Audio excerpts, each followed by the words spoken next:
Yo patrons, it's Johannes from Noisepod, and I updated both the vinyl QSheet script and the rename script for Reaper.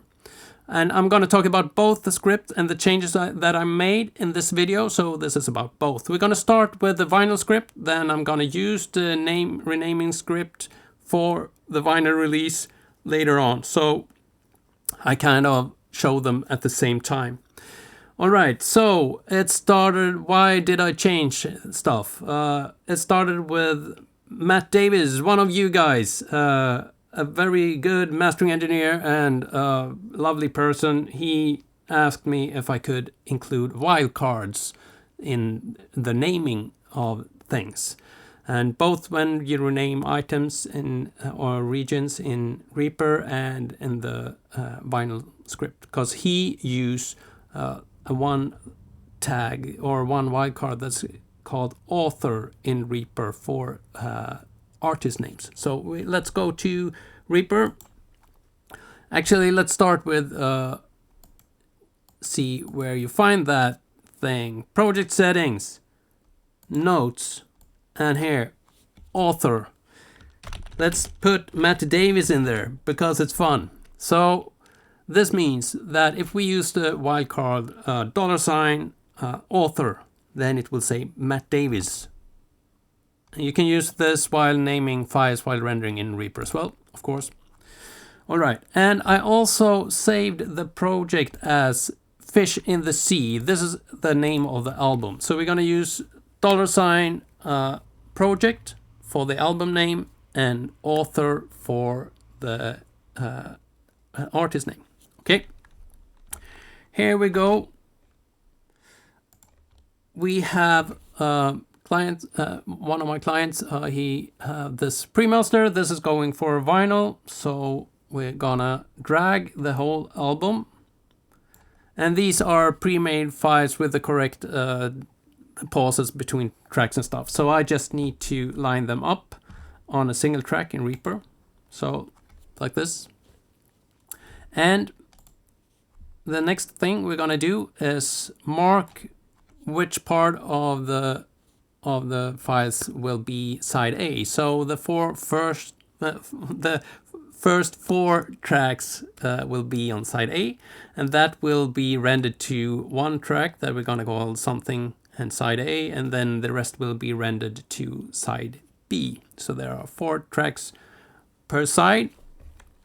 All right, now I just run the script and I put it on a shortcut, so you do the way you want it.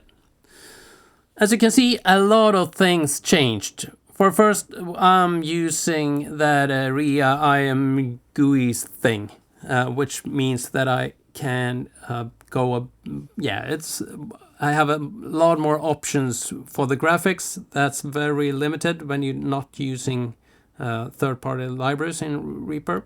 So that means you're gonna need to install a couple more add-ons for Reaper before this works. But when you've done that, you just need to do that once and then it will work. And I actually think most of you probably already have this, but it really works. It works really well. So I think it's worth it.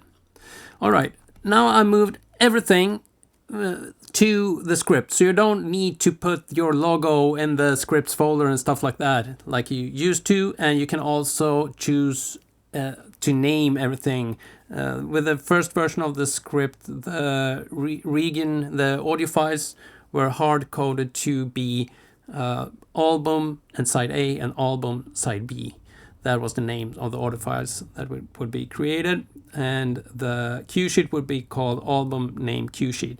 Now you can edit those here. So as you can see, I put a Reaper wildcard project, so this gonna end up being Fish in the Sea side A, and this is gonna be Fish in the Sea side B, and the QSheet will be named Fish in the Sea QSheet. Actually, let's put another thing here. Author. Oh, sorry. Something like that. Author project QSheet for the QSheet. Path to the logo, you can either paste a link here to a path from your hard drive, or you can use the browse buttons. The browse buttons are new. and you can choose the logo height in the here, so you can set the height of the logo. I recommend 200, but you can choose whatever you want it.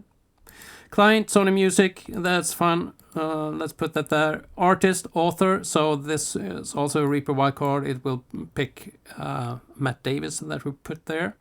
Album will be named project, that's Fish in the Sea. Sample rate, I also use a wildcard for that, so it's gonna use the sample rate set for the project. 24-bit depth, and we're going to use the media item, file names as track titles. If I don't click this, the tracks on the cue sheet will be called track 1, track 2, track 3, but with this it will pick the name from the item. All right, I think we're done. So we're going to create it. Yeah, one more thing. This thing, wkhtmltopdf, that's the library we use to create the PDF, because this script starts with creating a HTML file for the cue sheet and then converts that using a third-party PDF library to PDF. And you need to install that. You needed that with the last version of the script as well, because Reaper can't create PDFs. It's not that kind of editor. So with this, you will be able to create a PDF. And when you installed that, in the former version of the script, you had to find it on your hard drive, copy the path to it, and paste that in this box. Now you can instead just click auto detect after you install it, and it will find it for you, and it will say found wkhtml2pdf here, and you click OK, and that's all you need to do.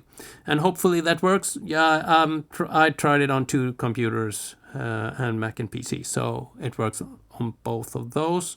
I hope it will work on every computer. I'm guessing I will hear from you if it doesn't. All right, now we're ready to click generate cue sheet and render. So we click there and it says PDF successfully created, thank you, and I click OK, and then it says I will open the renders dialog. Okay, let's do that, and hopefully these are the correct settings. You need to go through them because you can't. The script will set a lot of everything that's possible to set in Reaper will be set, but I couldn't do every setting.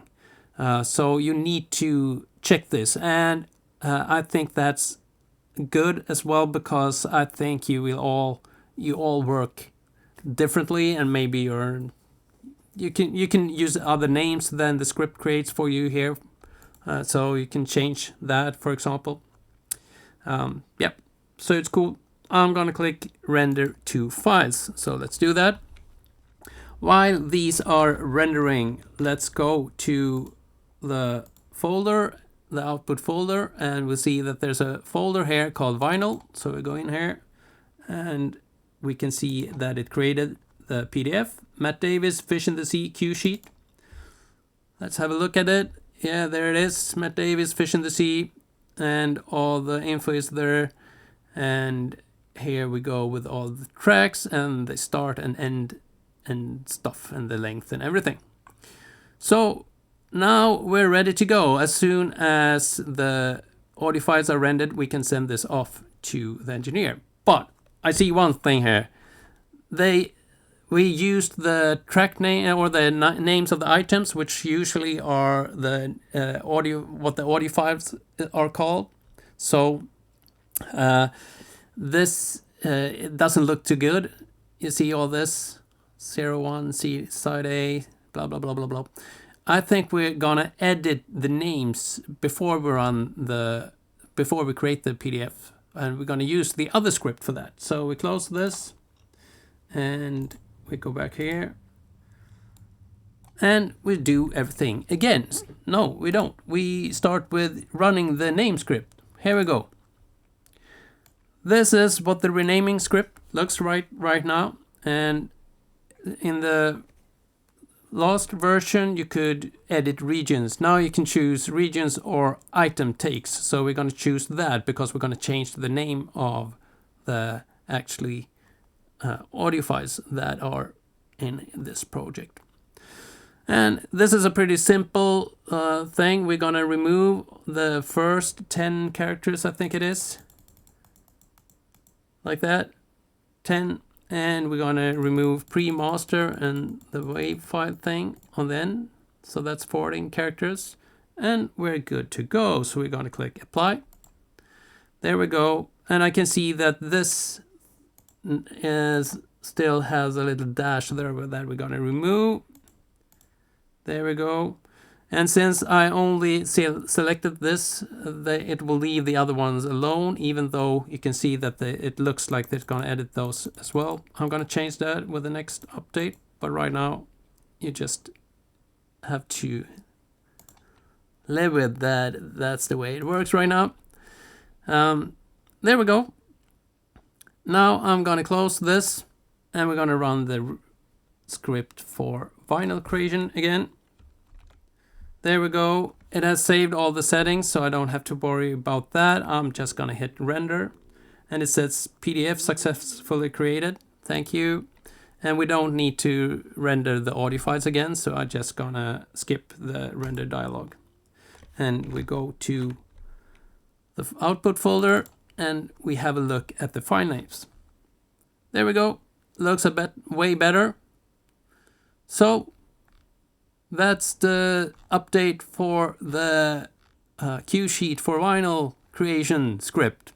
So I hope you like that, and I see you with the next plugin that I'm working on right now, and it's amazing. Okay, bye bye.